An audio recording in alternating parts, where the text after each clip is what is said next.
న్యాయాధిపతులు మొదటి అధ్యాయము. యెహోషువ మృతి నొందిన తరువాత ఇశ్రాయేలీయులు కనానీయులతో యుద్ధము చేయుటకు తమలో నెవరు ముందుగా వారి మీదికి పోవలసినది యెహోవా తెలియజేయునట్లు ప్రార్థన చేయగా, యెహోవా, ఆ దేశమును యూదా వంశస్థులకిచ్చియున్నాను, వారు పోవలెనని సెలవిచ్చెను. అప్పుడు యూదా వంశస్థులు తమ సహోదరులైన షిమ్యోనీయులతో, మనము కనానీయులతో యుద్ధము చేయుటకు మా వంతులోనికి మాతో కూడా రండి, మేమును మీతో కూడా మీ వంతులోనికి వచ్చెదమని చెప్పగా, షిమ్యోనీయులు వారితో కూడా పోయిరి. కనానీయుల మీదికి యూదా వంశస్థులు పోయినప్పుడు యెహోవా కనానీయులను పెరిజ్జీయులను వారికప్పగించెను గనుక వారు బెజెకులో 10,000 మంది మనుష్యులను హతము చేసిరి. వారు బెజెకులో అదోనీ బెజెకును చూచి వానితో యుద్ధము చేసి కనానీయులను పెరిజ్జీయులను హతము చేసిరి. అదోనీ బెజెకు పారిపోగా వారు అతని తరిమి పట్టుకొని అతని కాలు చేతుల బొటన వ్రేళ్లను కోసివేసిరి. అప్పుడు అదోనీ బెజెకు, తమ కాళ్ళు చేతుల బొటన వ్రేళ్లు కోయబడిన 70 మంది రాజులు నా భోజనపు బల్ల క్రింద ముక్కలు ఏరుకొనుచుండిరి, నేను చేసినట్లే దేవుడు నాకు ప్రతిఫలమిచ్చెననెను. వారు యెరూషలేమునకు అతని తోడుకొని రాగా అతడు అక్కడ చనిపోయెను.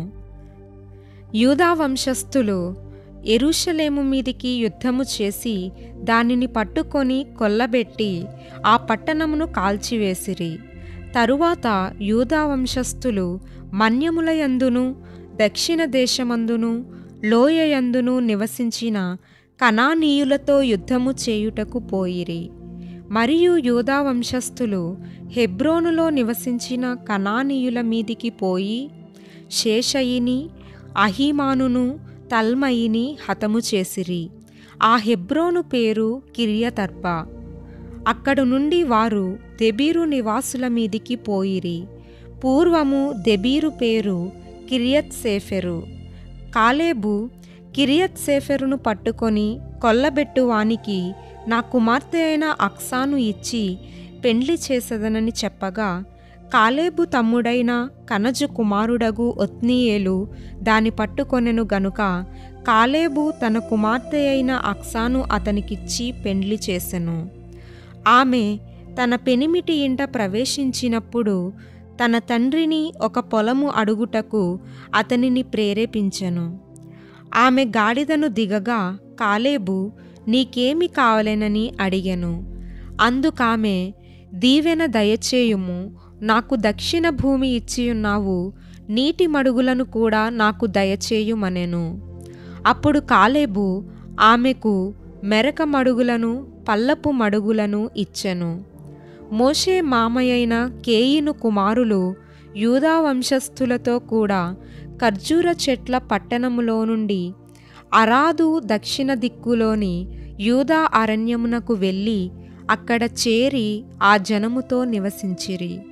యూదా వంశస్థులు తమ సహోదరులైన షిమ్యోనీయులతో కూడా పోయి జెఫతులో నివసించిన కనానీయులను హతము చేసి పట్టణమును నిర్మూలము చేసి ఆ పట్టణమునకు హోర్మా అని పేరు పెట్టిరి. యూదా వంశస్థులు గాజాను దాని ప్రదేశమును, అష్కెలోనును దాని ప్రదేశమును, ఎక్రోనును దాని ప్రదేశమును పట్టుకొనిరి. యెహోవా యూదా వంశస్థులకు తోడైయున్నందున వారు మన్యదేశమును స్వాధీనపరుచుకొనిరి. అయితే మైదానమందు నివసించు వారికి ఇనుప రథములున్నందున వారిని వెళ్ళగొట్టలేకపోయిరి. మోషే చెప్పినట్లు వారు కాలేబుకు హెబ్రోను నియ్యగా అతడు 3 అనాకీయులను అక్కడ నుండి పారదోలి దానిని స్వాధీనపరచుకొనెను. యెరూషలేములో నివసించు ఎబూసీయులను బెన్యామీనీయులు వెళ్ళగొట్టలేదు. ఎబూసీయులు బెన్యామీనీయులతో కూడా నేటి వరకు యెరూషలేములో నివసించుచున్నారు. యోసేపు ఇంటివారు బేతేలుకు వెళ్ళినప్పుడు యెహోవా వారికి తోడైయుండెను. పూర్వము లూజ్ అనబడిన బేతేలును వేగుచూచుటకు యోసేపు ఇంటివారు దూతలను పంపగా ఆ వేగుల వారు ఆ పట్టణము నుండి ఒకడు వచ్చుట చూచి, నీవు దయచేసి ఈ పట్టణములోనికి వెళ్ళు త్రోవను మాకు చూపిన ఎడల మేము మీకు ఉపకారము చేసెదమని చెప్పిరి. అతడు పట్టణములోనికి పోవు త్రోవను వారికి చూపగా వారు ఆ పట్టణమును కత్తివాత హతము చేసిరి గాని ఆ మనుష్యుని వాని కుటుంబీకులనందరినీ పోనిచ్చిరి. ఆ మనుష్యుడు హిత్తీయుల దేశమునకు వెళ్ళి ఒక పట్టణమును కట్టించి దానికి లూజు అను పేరు పెట్టెను. నేటి వరకు దానికదే పేరు. మనష్షీయులు బేత్షెయానును దాని పల్లెలను, తయీనాకును దాని పల్లెలను, దోరు నివాసులను దోరు పల్లెలను, ఇబ్లెయామును దాని పల్లెలను, మెగిద్దో నివాసులను మెగిద్దో పల్లెలను స్వాధీనపరుచుకొనలేదు.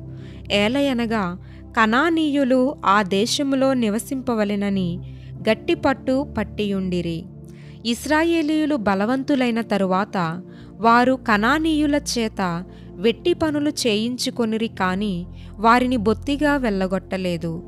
ఎఫ్రాయిమీయులు గెజెరులో నివసించిన కనానీయులను వెళ్ళగొట్టలేదు. గెజెరులో కనానీయులు వారి మధ్యను నివసించిరి. జెబూలూనీయులు కిత్రోను నివాసులను నహలోలు నివాసులను వెళ్ళగొట్టలేదు. కనానీయులు వారి మధ్య నివసించి వారికి వెట్టి పనులు చేయువారైరి. ఆషేరీయులు అక్కో నివాసులను, సీదోను నివాసులను, అహ్లాబు వారిని, అగ్జీబు వారిని, హెల్బా వారిని, అఫెకు వారిని, రెహోబు వారిని, ఆషేరీయులు దేశ నివాసులైన కనానీయులను వెళ్ళగొట్టక వారి మధ్య నివసించిరి. నఫ్తాలీయులు బేత్షెమెషు వారిని, బేతనాతు వారిని వెళ్ళగొట్టలేదు గాని బేత్షెమెషు నివాసుల చేతను బేతనాతు నివాసుల చేతను వెట్టి పనులు చేయించుకొనిరి. అమోరీయులు దానీయులను పల్లపు దేశమునకు దిగనీయక మన్యమునకు వారిని వెళ్ళగొట్టిరి. అమోరీయులు అయ్యాలోను నందలి హెరెసు కొండలోను షయల్బీములోను నివసింపవలెనని గట్టిపట్టు పట్టియుండగా యోసేపు ఇంటివారు బలవంతులై వారి చేత వెట్టి పనులు చేయించుకొనిరి. అమోరీయుల సరిహద్దు అక్రబ్బీము మొదలుకొని హస్సెలా వరకు వ్యాపించెను.